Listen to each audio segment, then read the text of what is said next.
Lecture 56 lunch preparation. उसने table clean कर बर्तन धोए और फिर अच्छे से सेट कर किचन पूरी तरीके से साफ कर दिया। फिर दोपहर में बनाने वाली सब्जी को वो सीधा करने लगी। तभी उसे छोटी माँ का वीडियो कॉल आया और आगे के 2 घंटे कैसे बीते उसे पता ही नहीं चला। घर बैठे बैठे ही उसका मनाली घूमना भी हो गया। उनका कॉल हुआ ही नहीं था कि सिया के मोम ने उसे कॉल किया और अगेन 1 घंटा तो उसका बात करने में ही बीत गया। दोनों कम वाली आंटी को उन्होंने न सिर्फ इतना बताया कि कल एक्स्ट्रा का काम है, बल्कि ये भी कह दिया कि वो कल लंच यही करे और थोड़ा थोड़ा पैक करके अपने घर भी ले जाए। उसकी बात सुन वो दोनों भी बहुत खुश हुई। दूसरे घर पर उन्हें जैसे ट्रीटमेंट मिलती थी उससे बहुत ही अलग ट्रीटमेंट और साथ ही में उतनी ही इज्जत उन्हें यहाँ मिलती थी। सिया ने भी कभी भी उन पर कोई हुक्म नहीं चलाया था, वो भी खुशी खुशी मान गई। कृष्णा सही था, राघव को वक्त ही नहीं मिला। एक इम्पोर्टेंट ऑपरेशन आने की वजह से उसे दूसरे हॉस्पिटल में जाना पड़ा और आते हुए कृष्णा ने ही सारा सामान ला दिया। अगला दिन भी इसी तरह निकला और सिया सुबह से ही लंच की तैयारी में लग गई। उसे उसके फ्रेंड्स के साथ कुछ वक्त भी बिताना था, इस वजह से वो सब कुछ जल्दी जल्दी कर रही थी। और ठीक 11 बजे उसके घर की बेल रिंग हुई, जिसे सुन सिया को समझ आ गया कि कौन आया। उनका आटे से भरे हुए हाथों से ही वो दरवाजा खोलने आ गई और उसकी स्माइल ईयर टू ईयर बढ़ गई।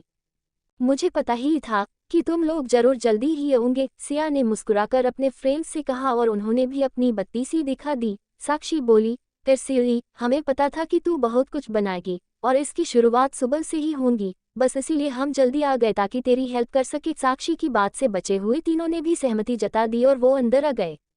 सिया उनकी तरफ देखकर बोली, बैठो, मैं तुम्हारे लिए पानी लाती हूँ। और जाने लगी तभी निखिल बोला, रहने दे सियू, हम ले लेंगे, तू बता क्या करना है। मैं पुलाव बनाने वाला हूँ और बाकी सब अपना अपन देख लो, निखिल कहते हुए उठकर गया और उसने टेबल पर से पानी का जग और ग्लासेस ले आया। मैं वेजिटेबल कट करके दे दूंगा, पुनीत ने वो क्या करेगा ये बताया। साक्षी फिर बोली, सियू में रोटी बना दूंगी और नेहा उन्हें सेक देंगी, तू फिर बचा हुआ कर ले। और उसकी बात पर नेहा ने भी सहमति दिखा दी। बस करो भाई, सिया ने सबकी तरफ देखा और फिर आगे बोली, किसी को कुछ करने की जरूरत नहीं है क्योंकि कमला आंटी ने सारी वेजिटेबल कट कर दी है, मैंने आटा लगा दिया है, तो शांति आंटी गरम गरम रोटियां बनाकर दे देंगी, सब्जियों का मैं देख लूंगी। हाँ, अगर पुलाव निखिल बनाना चाहता है तो मुझे कोई ऑब्जेक्शन नहीं है, कितने दिन हो गया तेरे हाथ का पुलाव खाए हुए निखिल, तो वो तो तू ही बना, सिया ने कहा। और उसकी बात सुन सब बोले, फिर भी हम थोड़ी थोड़ी हेल्प करेंगे। और क्या वो सब सिया के पहले ही किचन में घुस गए। शांति आंटी और कमला आंटी को हेलो बोल उन्होंने पूरा काम करने का जिम्मा अपने सर ले लिया और फिर सिया भी ना में सर हिलाते हुए उनकी हेल्प करने के लिए लग गई। लो भाई, कहा हम इसकी हेल्प करने के लिए जल्दी जाने की सोच रहे थे और देखो इसकी गैंग तो पहले ही आ गई और उसकी मदद भी करने लग गई। कृष्णा ने स्क्रीन पर सिया और उसके गैंग को देखकर कहा और हंसने लगा। तभी राघव बोला, हम उन्हें उनका टाइम स्पेंड करने दो, हम फिक्स हो चुके टाइम पर ही घर के लिए निकलेंगे, अभी go back to your work. और फिर राघव ने स्क्रीन ऑफ कर सबको बाहर जाने का इशारा किया। हॉस्पिटल आते ही उन सब ने अपना जरूरी काम निपटाया और राघव के केबिन में आ गए ये कहकर कि उन्हें घर जल्दी जाना चाहिए, इतने सारे लोगों का खाना सिया अकेले कैसे बनाएंगी। इस वजह से वो घर जाने की प्लानिंग कर ही रहे थे कि कृष्णा के ये देखने के लिए स्क्रीन ओपन की कि सिया क्या कर रही है। डोरबेल जब बजी थी तब वो परेशान भी हो गए थे क्योंकि घर पर इस वक्त कोई आता नहीं था। फिर कौन होगा ये सोचकर वो थोड़ा डर ही गए, लेकिन फिर सिया के फ्रेंड्स को देख वो नॉर्मल ही गए और उनकी बातें सुनने लगे। सिया को वो सब हेल्प करने वाले थे, ये सुन उन्होंने घर जाने का प्लान कैंसिल कर दिया। सबके बाहर जाते ही राघव ने जल्दी से फिर एक बार घर के सीसीटीवी की स्क्रीन ऑन की और सिया को देखने लग गया। सिया ने कल लाए हुए ड्रेस में से एक चूड़ीदार पहना था और अब वो हंसते हुए खाना बनने में लगी हुई थी। सिया के दोस्तों की तो फुल ऑन नौटंकी चालू थी और सिया और बाकी सब खिलखिलाकर हंस रहे थे। जब राघव ने सिया को इतना खुश देखा तब उसके चेहरे पर भी बड़ी वाली स्माइल आ गई और वो हसरत भरी निगाहों से उसे देखने लग गया। उसका ध्यान नर्स की आई आवाज से टूटा और मजबूरन उसे स्क्रीन बंद करनी पड़ गई। तकरीबन 1-1.5 घंटे में ही सब कुछ रेडी था। 4-5 तरह की सब्जियां, पुलाव, मीठे में खीर, रायता और सलाद भी। रोटियां शांति आंटी बाद में बनाने वाली थी और पुरिया भी उसी वक्त तलने वाली थी, इस वजह से वो सब फ्री हो गए। सिया ने निखिल और पुनीत को गेस्ट रूम दिखाया और वो साक्षी नेहा को लेकर उसके कमरे में चली गई। तुम दोनों एक एक कर फ्रेश होकर आ जाओ, फिर मैं बाद में चली जाऊंगी, सिया ने साक्षी और नेहा की तरफ देखकर कहा और अपने माथे पर का पसीना पोंछ दिया। साक्षी और नेहा भी जल्दी से फ्रेश होकर आ गए और फिर सिया अंदर गई। उसने अच्छे से मुंह हाथ धोए और बाहर आ गई। क्या हुआ, क्या देख रही हो, सिया ने सवाल किया और साक्षी बोली, कुछ नहीं, तेरा कमरा बहुत ही अच्छा है सिया, लेकिन वो, साक्षी कहते हुए थोड़ा सा हिचकिचाए और सिया ने उसके तरफ नासमझी से देखा। वो बोली, लेकिन वो क्या ग्रेटर दैन क्या कहना चाहती है तू साक्षु? सिया को समझ नहीं आ रहा था कि वो क्या कहना चाहती है। उसने नेहा की तरफ देखा और बोली, वो ये कहना चाहती है कि इनफैक्ट हम सब ये जानना चाहते हैं कि सिया तू खुश तो है ना? कल जीजू और उनके भाइयों को देख लगा कि वो बहुत अच्छे हैं, मगर फिर भी यार हम जानते हैं तेरी शादी कैसी हुई है। बस इसी वजह से जानना चाहते हैं, जीजू तेरा ध्यान तो रखते हैं ना? नेहा की बैटन में सिया के लिए फिक्र थी। उन्हें राघव जरूर पसंद आया था, मगर फिर भी वो जानना चाहते थे कि सिया खुश है या नहीं। सिया उनके करीब आई और उन दोनों का एक एक हाथ थाम कर बोली, मैं बहुत खुश हूँ, वो बहुत अच्छे हैं, जितना मैंने सोचा था ना, उससे भी कई गुना ज्यादा अच्छे। बहुत फिक्र करते हैं वो मेरी हर जरूरतों का ख्याल रखते हैं, मेरी काम में भी हेल्प करते हैं। सिर्फ वही नहीं माँ, बाकी सब भाई भी, उन्होंने तो मुझे अपनी छोटी बहन ही मान लिया है। मोम, डैड, छोटी माँ, सब भी मुझसे बहुत प्यार करते हैं। सिया ने खुश होते हुए कहा। सिया के चेहरे पर एक चमक थी, एक तरह का सुकून था, जिसे देख उन दोनों को भी बहुत अच्छा लगा। साक्षी फिर बोली, वो सब तो ठीक है सिया, लेकिन क्या जीजू तुझसे प्यार करते हैं? मेरा मतलब वो, साक्षी ने पूरा कहा भी नहीं था कि राघव के बारे में सुन ही सिया शर्मा गई। उसका गोरा चेहरा पूरा लाल हो गया और उन दोनों के बीच हुई यो सारी नजदीकियां याद आ गई। नेहा उसके शर्म से लाल हुए चेहरे को देखकर बोली, साक्षी इस सवाल को पूछने का कोई मतलब ही नहीं है। हमारी सीढ़ी का चेहरा ही बता रहा है कि जीजू कितने रोमांटिक है। और वो दोनों हंसने लग गई।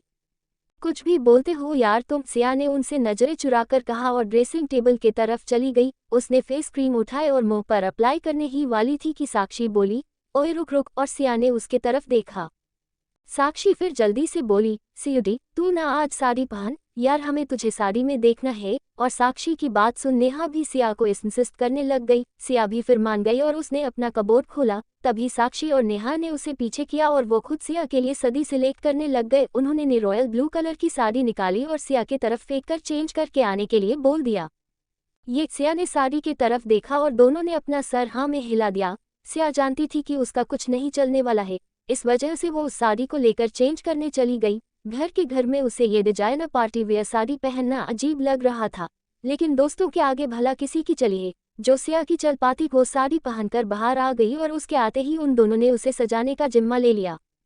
लाइट लेकिन उतना ही खूबसूरत makeup, smoky eyes, brown lipstick, गहरा काजल और वो लाबा सा सिंदूर, कल कर खुले छोड़े बाल और लंबे मंगलसूत्र के साथ जचता वो ब्लू डायमंड नेकलेस और उस पर के हैवी इयररिंग्स, हाथों में चुड़िया और कमर पर जचता को कमरबंद, जिसे बांधते हुए साक्षी ने सिया की ऊपर तक पानी साड़ी को नाभि के जरा से नीचे ले लिया। क्या कर रही हो साक्षी, इतनी नीचे साड़ी में नहीं पहनती। सिया ने फिर एक बार अपनी साड़ी ओर खींच ली और साक्षी ने मुंह बनाकर उसके तरफ देखा। वो उससे बोली, सेव इतने से कमर झाँकने के लिए थोड़ी होती है, उसे तो। साक्षी के आगे बोलने से पहले ही सिया ने उसे एक फटका मार दिया और बोली, बेशर्मो जैसी बातें मत कर हाँ, वरना। और सिया की धमकी सुन साक्षी ने उसे अपनी बत्तीसी दिखा दी। नेहा भी फिर साक्षी को चिढ़ाते हुए बोली, सिया और दो चार फटके मर उसे, तुझे पता है ये ना निखिल को बार बार किस करने के लिए मजबूर करती है, और वो बेचारा इसके बजे खुद ही शर्मा जाता है। नेहा ने जैसे ही कहा वैसे ही साक्षी बोली, हाँ जैसे तू और पुनीत तो जैसे दूध के धुले हुए हो, तुम तो कुछ करते ही नहीं हो ना। और वो आपस में ही बहस करने लग गए। उनकी बहस को सुन सिया जोर से चीखी और चीखते हुए ही बोली, व्हाट, क्या कह रहे हो तुम दोनों? नहीं, मुझे पता था निखिल और पुनीत तुम दोनों को प्रपोज करने वाले हैं, लेकिन इतनी जल्दी करेंगे वो मालूम नहीं था। पुनीत का भी फिर ठीक था, मगर निखिल, वो तो तुझे लास्ट ईयर में जाने के बाद प्रपोज करने वाला था, फिर ये कब हुआ? सिया के एक के बाद एक सवाल और उसकी बातें सुन साक्षी और नेहा ने एक दूसरे की तरफ देखा और एक साथ ही बोली, क्या उन्होंने हमें प्रपोज करने का प्लान किया था? और अब सिया हैरान हो गई। वो बोली, प्लान किया था मतलब ग्रेटर देन तुम्हें प्रपोज उन्होंने ही किया है ना? और उसके सवाल पर दोनों ने ना में सर हिलाया। तो फिर तुम दोनों ने पहले प्रपोज किया क्या? और अब की बार उन दोनों का सर हाँ में हिल गया, जिसे देख सिया जोर जोर से हंसने लग गई। फिर भी मैं ना कहती थी, जरा अपने उतावलेपन पर लगाम लगाओ, पहले प्रपोज कर बैठी यार तुम दोनों, वरना तो उन दोनों ने तुम्हें कैसे प्रपोज करना है इसका पूरा प्लान मुझे बता दिया था।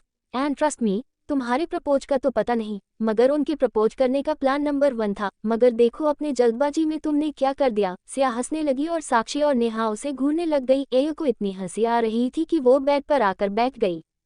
साक्षी बड़े ही प्यार से बोली, सियू ये प्लान उन्होंने कब किया था? और जवाब देते हुए बोली, पुनीत ने तो 10th पास आउट के बाद ही, और जब उसने मुझे ये बताया तब निक भी वही था, तो उसने भी बता दिया था कि वो साक्षी को बिल्कुल उसी के स्टाइल में प्रपोज करेगा। नेहा भी फिर अपने चेहरे पर इविल स्माइल लाते हुए और मगर उतनी ही प्यार से बोली, और ये तू हमें कब बताने वाली थी?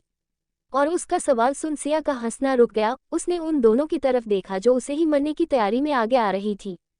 सिया हकलाते हुए बोली, मुझे उन्होंने मना किया था, मैं फिर बताने वाली थी, मगर तुम्हारा सरप्राइज खत्म हो जाता इसलिए चुप रही। सिया की बात सुन वो रुकी और बोली, कैसे प्रपोज करने वाले ही ये ना सही, मगर वो हमें प्रपोज करने वाले ही ये आज तो तुम माँ हमें बता सकती थी ना। लेकिन नहीं, तुझे तो उन दोनों की साइड लेनी थी ना। रुक, अभी हम तुझे बताते हैं कि उनकी साइड लेने का क्या नतीजा होता है, कहकर साक्षी सिया पर झपट पड़ी और दूसरी ओर से नेहा। उन दोनों से बचकर सिया जल्दी से कमरे से बाहर भाग गई। सी रुक, तुझे हम छोड़ेंगे नहीं आज। साक्षी और नेहा भी उसके पीछे भागी। सिया उन्हें समझाते हुए भाग रही थी तो वो कुछ ना समझने के हालत में वो तीनों दौड़ते ही हॉल तक आ गई और सिया को समझ नहीं आया कि वो क्या करे। उनकी आवाज़ सुन निखिल और पुनीत वहां आ गए और सिया जल्दी से उनसे हेलो मांगने लग गई। निक, पुनीत, यार हेल्प करो। सिया उनके पीछे आकार छिप गई मगर उन दोनों के आगे निक और पुनीत की कुछ न चली। सिया फिर उनसे बचकर आगे की तरफ भागी ही थी कि वो किसी से टकरा गई और अपने सामने राघव को देख वो जल्दी से बोली, मुझे जल्दी से इन दोनों चुड़ैलों से बचा लीजिए वरना ये मुझे मार मार कर मेरा कचूमर बना देंगे। और सिया ने राघव के बाहों में अपने आप को छिपा लिया। 57 रोमांस। सिया हकलाते हुए बोली, मुझे उन्होंने मना किया था, मैं फिर बताने वाली थी, मगर तुम्हारा सरप्राइज खत्म हो जाता इसलिए चुप रही। सिया की बात सुन वो रुकी और बोली, कैसे प्रपोज करने वाले ही ये ना सही, मगर वो हमें प्रपोज करने वाले ही ये आज तो तुम माँ हमें बता सकती थी ना। लेकिन नहीं, तुझे तो उन दोनों की साइड लेनी थी ना। रुक, अभी हम तुझे बताते हैं कि उनकी साइड लेने का क्या नतीजा होता है, कहकर साक्षी सिया पर झपट पड़ी और दूसरी ओर से नेहा। उन दोनों से बचकर सिया जल्दी से कमरे से बाहर भाग गई।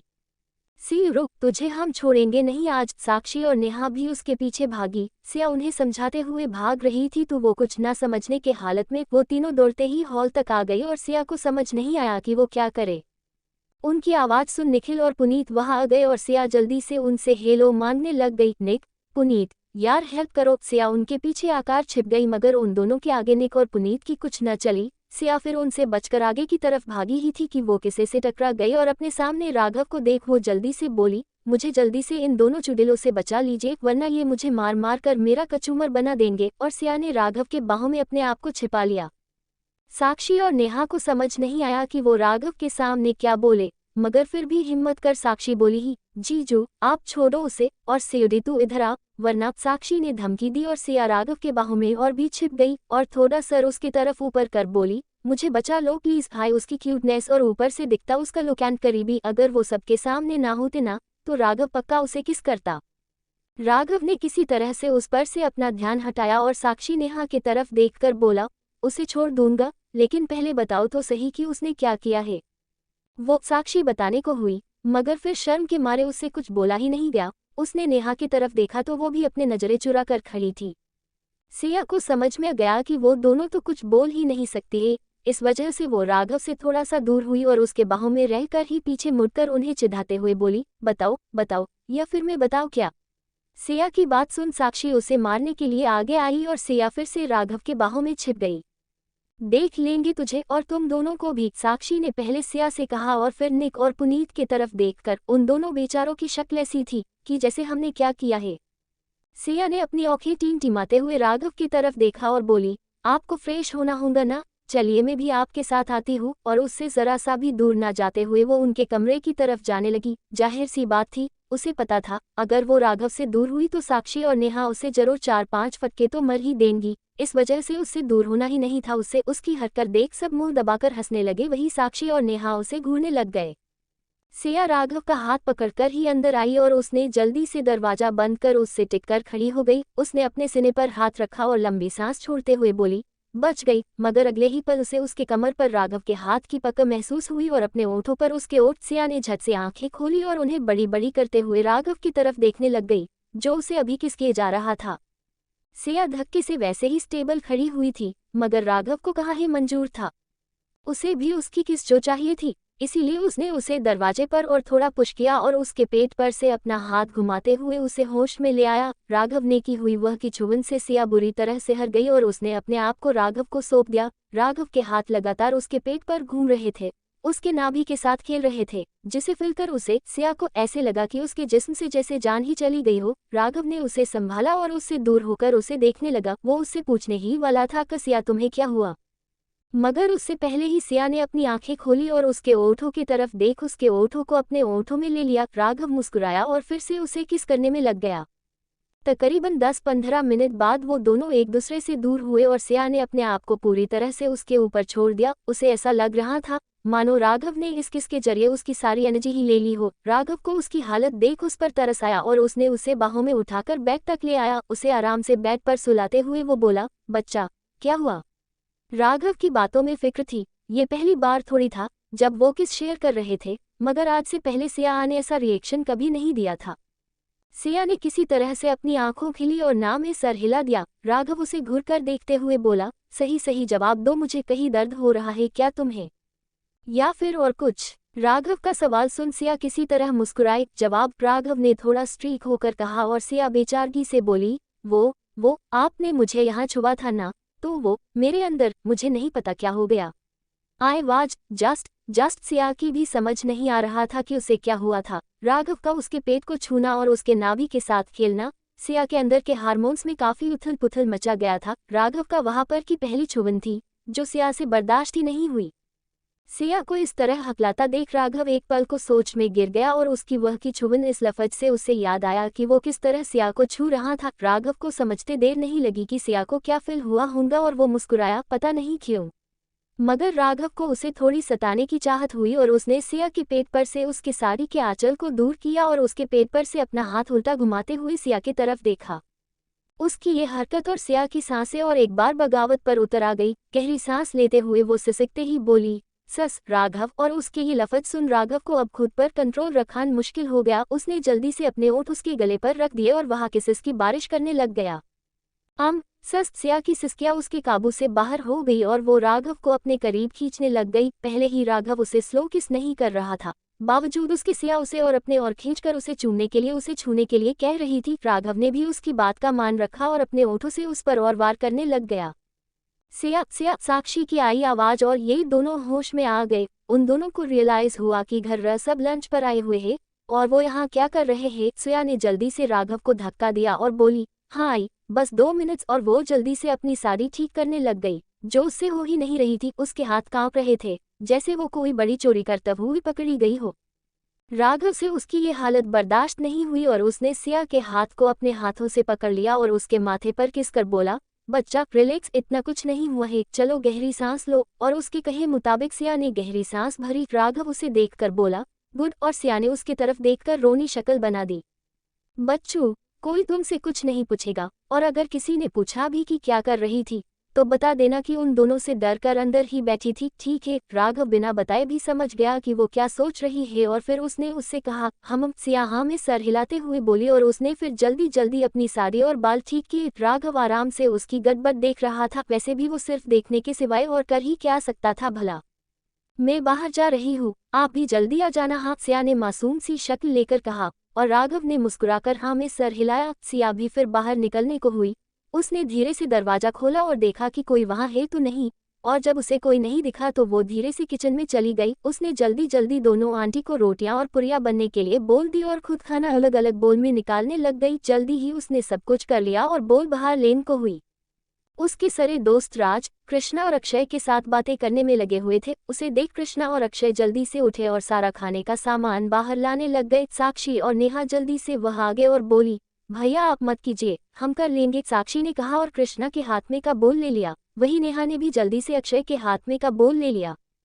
कोई बात नहीं साक्षी, हमें आदत है, हम करते हैं, तुम बैठो। कृष्णा उसे समझा ही रहा था कि उससे पहले ही उन दोनों ने उनके हाथों से सानाम ले लिया था। कृष्णा फिर मुस्कुराते हुए फिर से अंदर गया और दूसरा बोल लेकर साक्षी के हाथ में देते हुए बोला, मैं ला कर देता हूँ, तुम अरेंज करो। और फिर उन पांचों ने मिलकर पूरा टेबल सजा दिया। सिया ने सबको आवाज दी और बोली, चलिए बैठिए आप सब, मैं इन्हें बुलाकर। सिया कहने वाली थी कि वो राघव को बुलाकर लाती है, मगर उससे पहले ही राघव वहां आ गया था। उसने सिया की तरफ मुस्कुराकर देखा और फिर सब की तरफ देखकर बोला, सॉरी, वो एक अर्जेंट कॉल था, सो मैं उसे ही अटेंड कर रहा था। उसने बहाना दिया और सबको वोशिया भी लगा। अगेन खाने की ढेर सारी तारीफ करते हुए सबका खाना हो गया और उसके साथ बहुत बातें और मस्ती भी। इस बार भी सिया की हेल्प सब ने बिना कहे ही की और 2 मिनट्स के अंदर ही किचन पर की सारी प्लेट्स बेसिन में जमा हो गई। बाकी सब तो सब्जियों के बोल भी उठा रहे थे, मगर सिया ने उन्हें वो करने से रोक दिया और बोली, शांति आंटी और कमला आंटी का अभी तक बाकी है, मैं जल्दी जल्दी पुरिया बनती हूँ।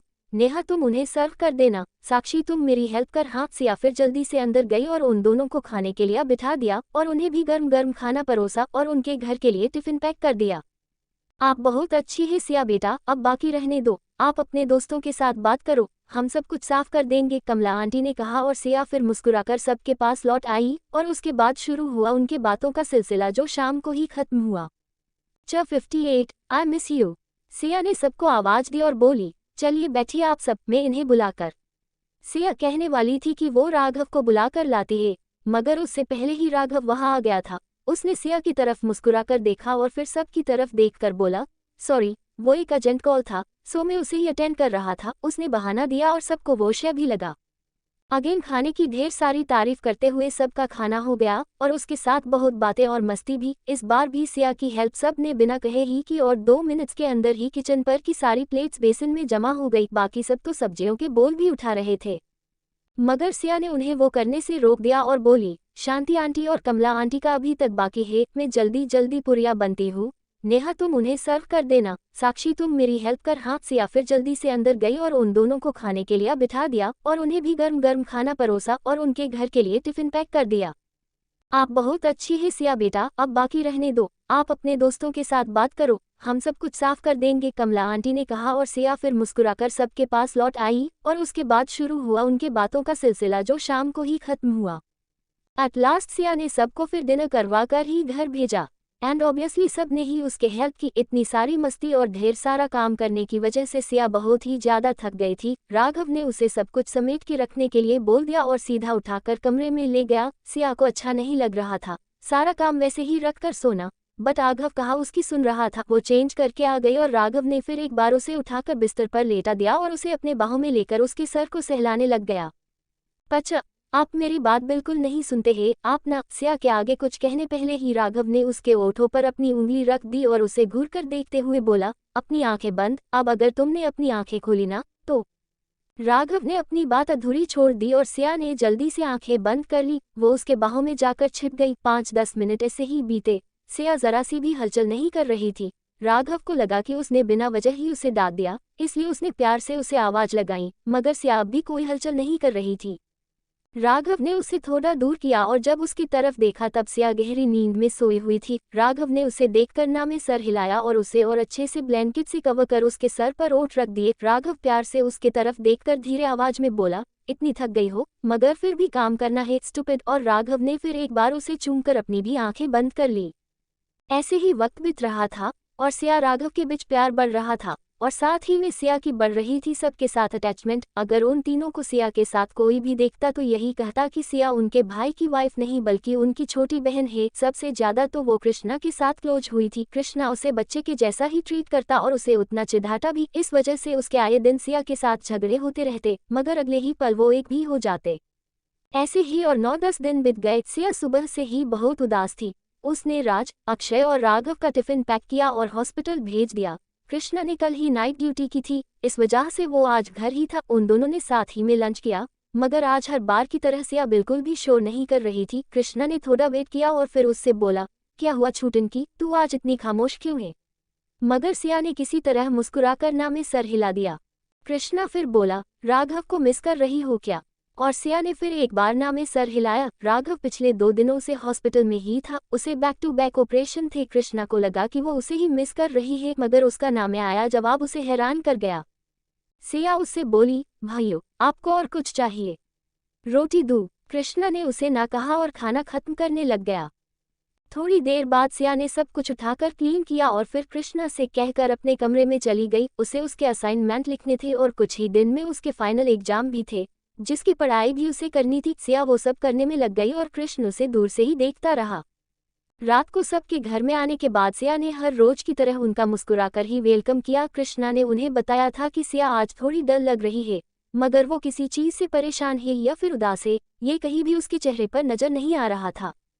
राघव आज भी घर नहीं आया था, जिसे देख सिया थोड़ी उदास हो गई थी, मगर उसने अपने चेहरे पर उस भावों को आने नहीं दिया। वो सब काम करके थक कर आए थे, इस वजह से वो उन्हें और परेशान नहीं करना चाहती थी। कृष्णा फिर सबको बाय कहकर उसकी ड्यूटी पर चला गया। हॉस्पिटल पहुंचकर वो सीधा राघव के केबिन में आया। वो अभी भी कोई केस स्टडी करने में बिजी था। कृष्णा को अपने केबिन में देख वो थोड़ा हैरान ही हुआ और उससे बोला, क्या हाँ कृष, कोई काम था क्या? कृष्णा ने उसके सवाल को इग्नोर किया और बोला, तू घर क्यों नहीं आया? सिया और तेरे बीच लड़ाई हुई है क्या? कृष्णा का सवाल सुन राघव ने उसे घूर कर देखा और बोला, हमारे बीच लड़ाई क्यों होंगी भला?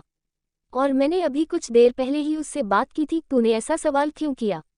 राघव को समझ नहीं आ रहा था कि कृष्णा ने ऐसा क्यों पूछा।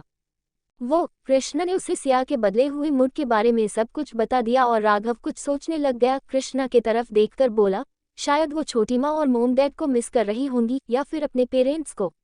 काफी दिन हो गया वो वहां गई नहीं है। राघव की बात सुन कृष्णा एक पल खामोश हुआ और फिर बोला, तू घर कब जा रहा है? रात को 2 बजे के करीब मिस्टर कर्निक का ऑपरेशन थोड़ा रिस्की था। वेल ऑपरेशन सक्सेसफुल तो रहा, मगर फिर भी उन्हें 10 घंटे स्ट्रिक्ट अंडर ऑब्जर्वेशन में रखना होगा। अगर कोई प्रॉब्लम हुई तो मेरा यहाँ होना जरूरी होगा, राघव ने जवाब देते हुए कहा। डोंट वरी, तूने ऑपरेशन किया है सो तेरा पता नहीं, मगर हमें तुझ पर पूरा भरोसा है। कृष्णा की बात सुन राघव ने ना में सर हिलाया और फिर कृष्णा वह से चला गया। उसके जाते ही राघव के चेहरे पर सिया के लिए फिक्र छा गई। उसने जल्दी से उसे कॉल मिलाई, मगर सिया ने उसकी कॉल पिक नहीं की। उसने फिर एक बार ट्राई किया और राज ने कॉल रिसीव कर ली।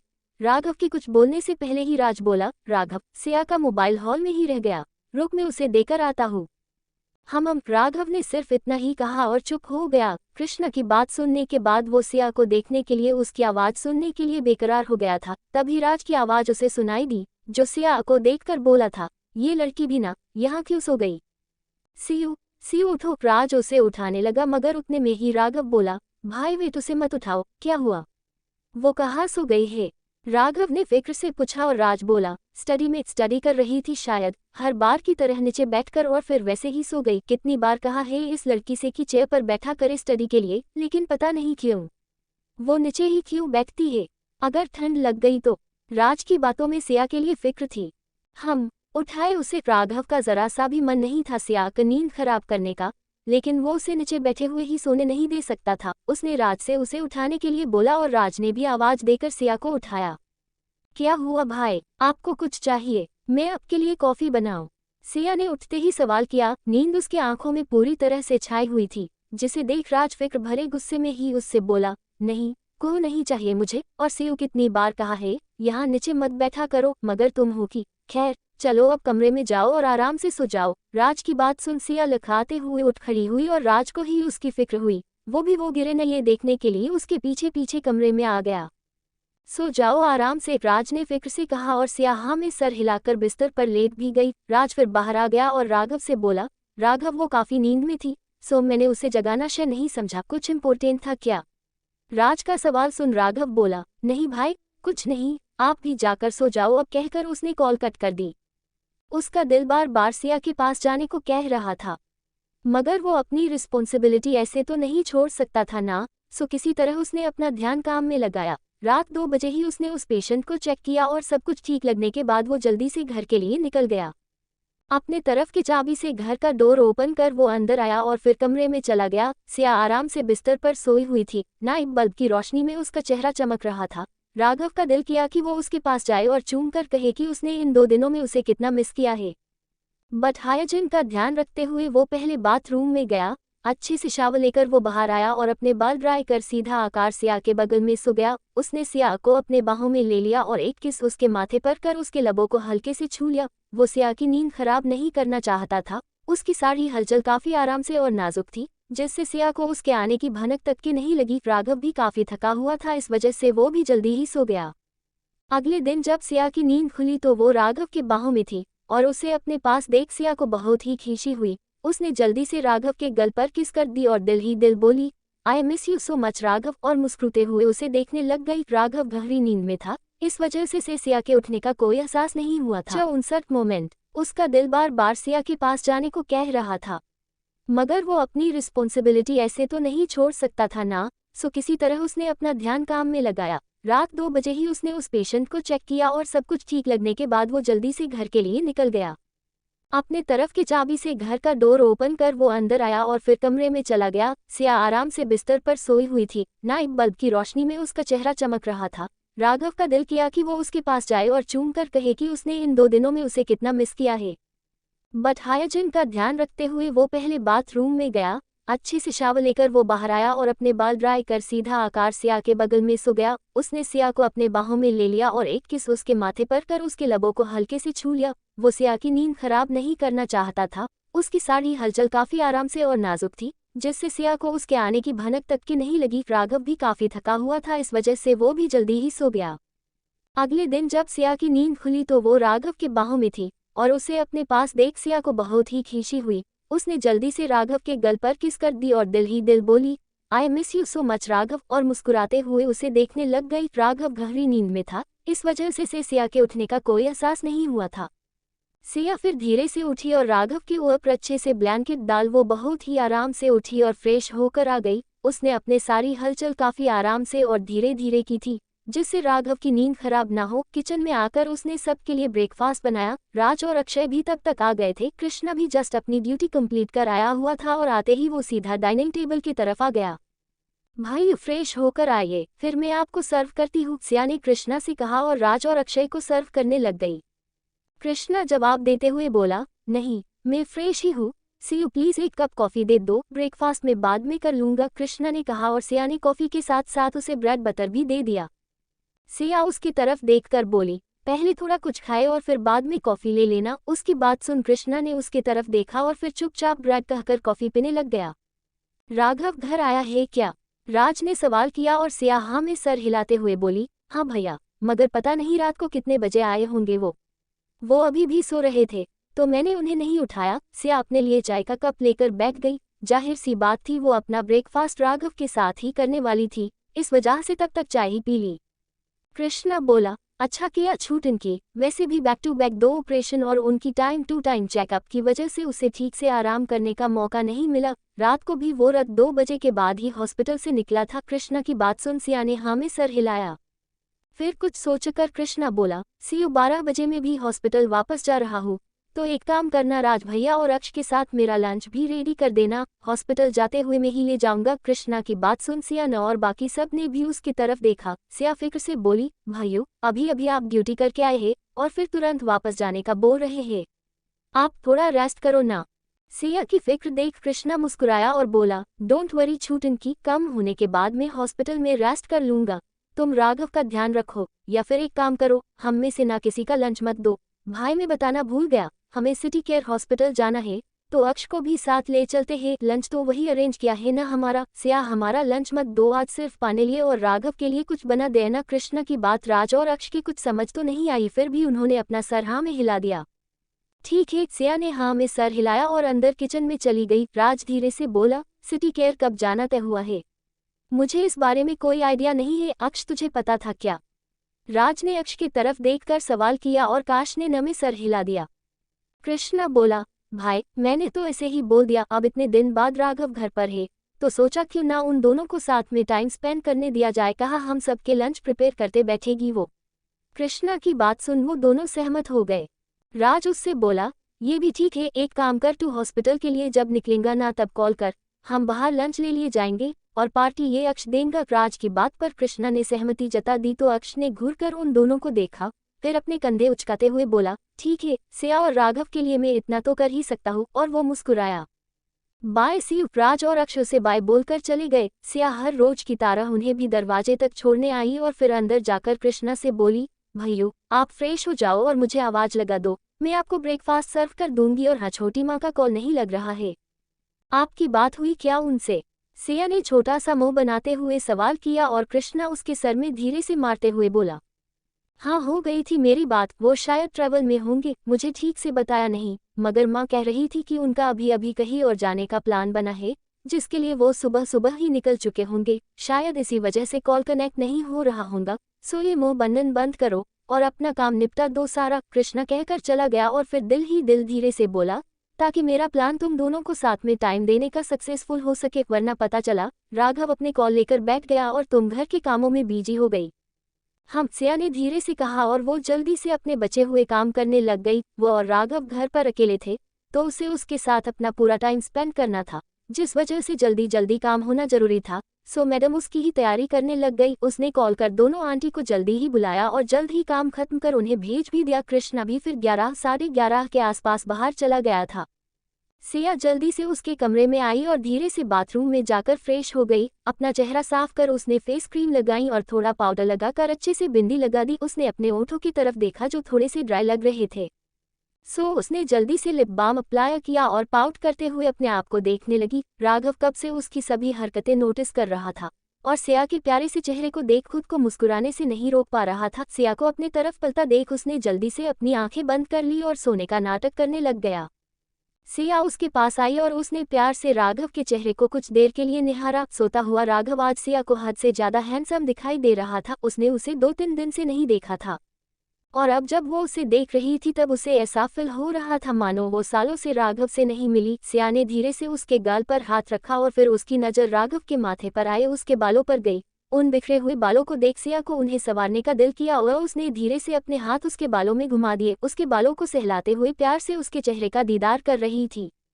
राघव को बंद आंखों से भी सिया की एक टक नज़र अपने ऊपर महसूस हो रही थी और फिर उसका छूना, उसके बालों को संवारना, राघव को सब कुछ कितना पसंद आ रहा था वो ये लफ्जों में बता नहीं सकता था। उसने कुछ देर तक उसकी छुबन को फील किया और फिर धीरे से अपनी आंखें खोलकर सिया के चेहरे को देखने लग गया जो उसी के दीदार में खोई हुई थी। सिया की नजरें राघव की खुली हुई आंखों पर गई और वो हड़बड़ा गई। जल्दीबाजी में दूर हटने के चक्कर में उसका बैलेंस बिगड़ा और वो राघव के ऊपर गिर गई। उसके ओठ सीधे राघव की गर्दन पर जा बसे, जिसे महसूस कर राघव के पूरे जिस्म में अलग सी झुरझुरी फैल गई। सियु, राघव ने मदहोशी भरी आवाज में उसे पुकारा और उसका वो बोलने का टोन सुन ईश्वर के रोंगटे खड़े हो गए। वो वैसे ही बुत सी बनी वही लेटी रही। जीसे से राघव की बेताबी और भी बढ़ रही थी। उसने सिया को अपनी बाहों में थामना चाहा और उसके हाथ सिया एक कमरे को पकड़ने के लिए बढ़े, मगर अचानक गिरने की वजह से सिया की साड़ी उसकी कमर पर से थोड़ी नीचे हो गई थी और अब राघव के हाथ की छुबन उसे सीधा अपने कमर पर महसूस हो रही थी। उसकी उस छुबन से सिया और भी सहर उठी और उसके और करीब चली गई। राघव का दिल तो कर रहा था कि उसे अपनी बाहों में जकड़ कर उसे खूब परेशान करे और उसे पूरी तरह से अपना बना ले, मगर उसने अपनी बढ़ते हुए जज्बातों को काबू किया। वो काफी परेशान और उदास है, ये बात कृष्णा ने उसे कल ही बताई थी और अब वो पहले उसके परेशानी की वजह जानना चाहता था। इस वजह से उसने सिया के गाल पर किसकर उसे बेड पर लेटाया और उसे निहारते हुए बोला, बहुत खूबसूरत लग रही हो आज। और राघव ने अपने हाथों से उसके चेहरे पर आए हुए बालों को पीछे किया। सिया ने उसकी छुबन से अपनी आंखें बंद कर ली। राघव उसे 1-2 पल निहारता रहा और फिर बोला, सियु, क्या तुम्हें तुम्हारे मोम डैड की याद आ रही है? राघव ने धीरे से सवाल किया और सिया ने झट से आंखें खोल दी। उसने उदासी से हाँ में सर हिलाया, जिसे देख राघव बोला, डोंट वरी, मैं आज तुम्हें उनके पास ले जाऊंगा, तुम उनसे आराम से मिल लेना, ओके। राघव की बात सुन सिया कंफ्यूज हो गई और बोली, वो सब तो ठीक है, मगर हम मनाली जाएंगे तो घर का ध्यान कौन रखेगा और सबके लिए लंच डिनर वो कौन बनाएगा? सिया जल्दी से बोली और राघव कंफ्यूज होकर उसे देखने लग गया। उसे लगा था कि सिया को उसके पेरेंट्स की याद आ रही होंगी, लेकिन यहाँ तो वो उसके खुद के पेरेंट्स यानी कि सुधा मोम और डैड के बारे में बोल रही थी। राघव उसे क्लियर करते हुए बोला, सियु, मैं प्रिया मोम और गिरीश डैड के बारे में बोल रहा था, तुम्हें अगर वह जाना है तो मैं आज ले चलता हूँ। राघव की बात सुन सिया एक पल खामोश हो गई। उसे अपने घर की याद तो आ रही थी, मगर इतनी भी नहीं। वैसे भी वो बीच में 1-2 बार उसके घर कुछ घंटे के लिए ही सही मगर जाकर आ चुकी थी और लास्ट वीक में ही तो उसके पेरेंट्स भी उसके घर आकर गए थे। सो वो उन्हें इस वक्त उतना मिस नहीं कर रही थी जितना कि वो सुधा मोम, डैड और स्पेशली छोटी माँ को कर रही थी। नहीं, मैं अपने घर फिर कभी चली जाऊंगी, मगर अब फिलहाल में मैं छोटी माँ को सबसे ज्यादा मिस कर रही हूँ। आप सब तो हॉस्पिटल चले जाते हैं, फिर मैं घर पर अकेली बोर हो जाती हूँ। एक वही तो थी जिनके साथ मैं टाइम स्पेंड करती थी, लेकिन अब। सिया ने नाराजगी से भरी हुई सिसकी छोड़ी और बोली, मैं उन्हें बहुत मिस करती हूँ जी, वो कब आएंगी? सिया की आंखें भर आई और वो राघव के गले लग गई। राघव को उसके लिए बहुत ही ज्यादा बुरा लगा। जिस उम्र में बाकी सारी लड़कियां बाहर घूमती है, कॉलेज जाती, शॉपिंग, आउटिंग और पता नहीं क्या क्या, उस उम्र में सिया उसका घर संभाल रही थी, सबके जरूरतों का, खाने पीने का ध्यान रख रही थी। इस बीच तो उसकी अपनी जिंदगी कुछ बची ही नहीं थी। सुबह से रात तक सब कुछ करते करते उसकी छोटी सी जान कितनी थक जाती होंगी, इस बारे में उसने आज तक एक भी कंप्लेंट अब तक उससे नहीं की थी। राघव को सच में उसके लिए बहुत बुरा लगा और उसने उसे अपने बाहों में समा लिया। 60 कंफर्टेबल। राघव का दिल तो कर रहा था कि उसे अपनी बाहों में जकड़ कर उसे खूब परेशान करे और उसे पूरी तरह से अपना बना ले, मगर उसने अपनी बढ़ते हुए जज्बातों को काबू किया। वो काफी परेशान और उदास है, ये बात कृष्णा ने उसे कल ही बताई थी और अब वो पहले उसके परेशानी की वजह जानना चाहता था। इस वजह से उसने सिया के गाल पर किसकर उसे बेड पर लेटाया और उसे निहारते हुए बोला, बहुत खूबसूरत लग रही हो आज। और राघव ने अपने हाथों से उसके चेहरे पर आए हुए बालों को पीछे किया। सिया ने उसकी चुभन से अपनी आंखें बंद कर ली। राघव उसे एक दो पल निहारता रहा और फिर बोला, सियू, क्या तुम्हें तुम्हारे मोम डैड की याद आ रही है? राघव ने धीरे से सवाल किया और सिया ने झट से आंखें खोल दी। उसने उदासी से हाँ में सर हिलाया, जिसे देख राघव बोला, डोंट वरी, मैं आज तुम्हें उनके पास ले जाऊंगा, तुम उनसे आराम से मिल लेना, ओके। राघव की बात सुन सिया कंफ्यूज हो गई और बोली, वो सब तो ठीक है, मगर हम मनाली जाएंगे तो घर का ध्यान कौन रखेगा? और सबके लिए लंच डिनर वो कौन बनाएगा? सिया जल्दी से बोली और राघव कंफ्यूज होकर उसे देखने लग गया। उसे लगा था कि सिया को उसके पेरेंट्स की याद आ रही होंगी, लेकिन यहाँ तो वो उसके खुद के पेरेंट्स यानी कि सुधा मोम और डैड के बारे में बोल रही थी। राघव उसे क्लियर करते हुए बोला, सियू, मैं प्रिया मोम और गिरीश डैड के बारे में बोल रहा था, तुम्हें अगर वह जाना है तो मैं आज ले चलता हूँ। राघव की बात सुन सिया एक पल खामोश हो गई। उसे अपने घर की याद तो आ रही थी, मगर इतनी भी नहीं। वैसे भी वो बीच में एक दो बार उसके घर कुछ घंटे के लिए ही सही मगर जाकर आ चुकी थी, और लास्ट वीक में ही तो उसके पेरेंट्स भी उसके घर आकर गए थे, सो वो उन्हें इस वक्त उतना मिस नहीं कर रही थी जितना कि वो सुधा मोम, डैड और स्पेशली छोटी माँ को कर रही थी। नहीं, मैं अपने घर फिर कभी चली जाऊंगी, मगर अब फिलहाल मैं छोटी माँ को सबसे ज्यादा मिस कर रही हूँ। आप सब तो हॉस्पिटल चले जाते हैं, फिर मैं घर पर अकेली बोर हो जाती हूँ। एक वही तो थी जिनके साथ मैं टाइम स्पेंड करती थी, लेकिन अब।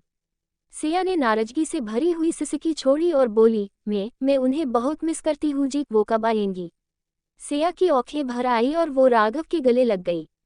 राघव को उसके लिए बहुत ही ज्यादा बुरा लगा। जिस उम्र में बाकी सारी लड़कियां बाहर घूमती है, कॉलेज जाती, शॉपिंग, आउटिंग और पता नहीं क्या क्या, उस उम्र में सिया उसका घर संभाल रही थी, सबके जरूरतों का, खाने पीने का ध्यान रख रही थी। इस बीच तो उसकी अपनी जिंदगी कुछ बची ही नहीं थी। सुबह से रात तक सब कुछ करते करते उसकी छोटी सी जान कितनी थक जाती होंगी, इस बारे में उसने आज तक एक भी कंप्लेंट अब तक उससे नहीं की थी। राघव को सच में उसके लिए बहुत बुरा लगा और उसने उसे अपने बाहों में समा लिया। चलिए अब उठिए और जल्दी से फ्रेश होकर आइए, आपने अभी तक नाश्ता भी नहीं किया है और मैं भी आपके लिए रुकी हुई हूँ, तो जल्दी से फ्रेश होकर आइए ना, सिया ने कहा। और राघव उसे घूरते हुए बोला, मेरे लिए नहीं तुकना चाहिए था बच्चा, मैंने पहले ही कहा था ना, अपना खाना टाइम पर ले लिया करो, मेरे लिए मत रुका करो। फिर भी राघव उसे डांट लगाते ही कह रहा था और सिया ने उसके मुंह पर हाथ रखकर छोटा सा मुंह बनाकर बोली, बाद में डांट लेना, अब जाकर फ्रेश होकर आइए प्लीज। और उसका कहा प्लीज सुन राघव का दिल ही नहीं किया उसे आगे कुछ बोलने को। वो उठा और फिर कुछ सोचते हुए कबोर्ड के पास गया, फिर उसने से एक बैग निकालकर उसने बैग पर रखी और बोला, अगर चाहती हो कि मैं तुमसे बात करूं तो मेरे आने से पहले इसे पहनकर तैयार रहना, समझी? और राघव फिर सीधा बाथरूम में चला गया। सिया ने अपनी थूक गटकते हुए वह से गए हुए राघव की तरफ और फिर उस बैग की तरफ देखा और छोटा सा मुंह बनाकर सामने आई, ये ड्रेस इनके सामने नहीं। सिया को तो शर्म ही महसूस हुई और उसने अपना चेहरा हाथों में छिपा लिया। उस बैग में टी शर्ट और शॉर्ट्स थी जो राघव ने उसके लिए खरीदी की हुई थी। उसने अफले भी एक दो बार उसे उन्हें पहनने के लिए बोला था, मगर सिया ने कोई न कोई बहाना बनाकर उसकी बात टाल दी थी। मगर आज वो कैसे टाले उसके बात को, उसे बिल्कुल भी समझ नहीं आ रहा था। तभी राघव की बाथरूम के अंदर से बोला, बच्चा, सिर्फ तुम और मैं ही हूँ घर पर, इसीलिए बिना झिझक किए हुए उसे पहन लो। अगर तुमने उसे नहीं पहना तो मैं समझूंगा कि मैंने अभी तक तुम्हारा भरोसा नहीं जीता है। राघव की बात सुन सिया को बहुत बुरा लगा और उसने मन बना लिया कि वो उस ड्रेस को जरूर पहनूंगी। जितना भरोसा राघव ने उसका जीता था ना, उतना भरोसा तो वो अपने सगे पेरेंट्स पर भी नहीं करती थी। और बाकी तीनों, वो सब भी कहाँ पीछे थे। जिस तरफ उसके भाई शशांक के साथ वो कंफर्टेबल थी, उससे कई ज्यादा वो इन तीनों के साथ, स्पेशली कृष्णा के साथ थी। उसे शॉर्ट्स पहनने की आदत थी, घर में वो वही पहना करती थी, सो उसने अपना मन ही भी उन्हें पहनने का बना लिया। और राघव बाथरूम में ही ये देखकर उसने जल्दी से चेंज कर दिया। हाय, इतने दिनों बाद उसने साड़ी छोड़कर कुछ पहना था और उसे कितना हल्का महसूस हो रहा था। ये बात उसके चेहरे पर साफ साफ नजर आ रही थी। उसने गहरी सांस छोड़ी और अपने आप को शीशे में निहारने लगी। क्रीम कलर का पांडा प्रिंटेड हॉल स्लीव्स का टी शर्ट और उस पर थाई तक की वो शॉर्ट्स, सिया कितनी प्यारी लग रही थी उसमें, बिल्कुल किसी बच्ची की तरह। अपने आप को महीनों बाद अपने पुराने लुक में देख वो